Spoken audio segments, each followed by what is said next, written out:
So hi guys, అందరికీ నమస్తే, అస్సలాం వాలేకుం, ఆదాబ్. ఈ రోజు అయితే 23వ తారీఖు 6వ నెల 2025 రోజున సో బండి బజాజ్ పల్సర్ మనం ఏదైతే సాటర్డే రోజు పెట్టామో వీడియో బ్లాగ్ లో సో ఇవాళనైతే సోల్డ్ అవుట్ అయితే చేయబడుతుంది. సో కస్టమర్ అయితే మన ముందు ఉన్నారు. సో వాళ్ళ గురించి తెలుసుకుందాం, దాని తర్వాత డీటెయిల్స్కి అయితే వెళ్ళిపోదాం. సో బ్రదర్, ఏం పేరు? వినయ్. వినయ్, ఎక్కడి నుండి వచ్చారు?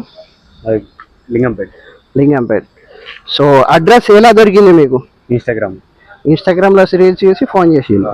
సో బండి ఎలా ఉంది? ఏమైనా మైనర్స్ రిపేర్స్ కానీ ఏమన్నా ఉన్నాయా? సూపర్ కండిషన్, బండి ఓకే ఉంది. సో మనం చెప్పిన ప్రకారం అయితే బండి మెకానిక్ చూపించుకున్నారు, షోరూమ్ పోయి కూడా చెక్ చేయించుకున్నారు. సో తక్కువ ప్రైజ్లో కూడా ఇచ్చేసాము. సో మన వీడియో చూసి వచ్చారు కాబట్టి బండి మాత్రం ఈ రోజు అయితే సోల్డ్ అవుట్ అయితే చేయబడుతుంది. సో ఎవరికైనా ఇంట్రెస్ట్ ఉంటే కింద నెంబర్ పెడుతున్నాను, కాంటాక్ట్ చేయగలరు. మన లొకేషన్ వచ్చేసి కొరుట్ల. సో ఇలాంటి బైక్స్ మీకోసం అయితే ఇంకా చాలా చాలా తీసుకొచ్చాను. సో ఇలాగే సపోర్ట్ చేయండి, మన పేజ్ని ఫాలో కండి, లైక్ చేయండి, షేర్ చేయండి. సో థ్యాంక్ యూ అన్న. Okay bro, thank you, congrats.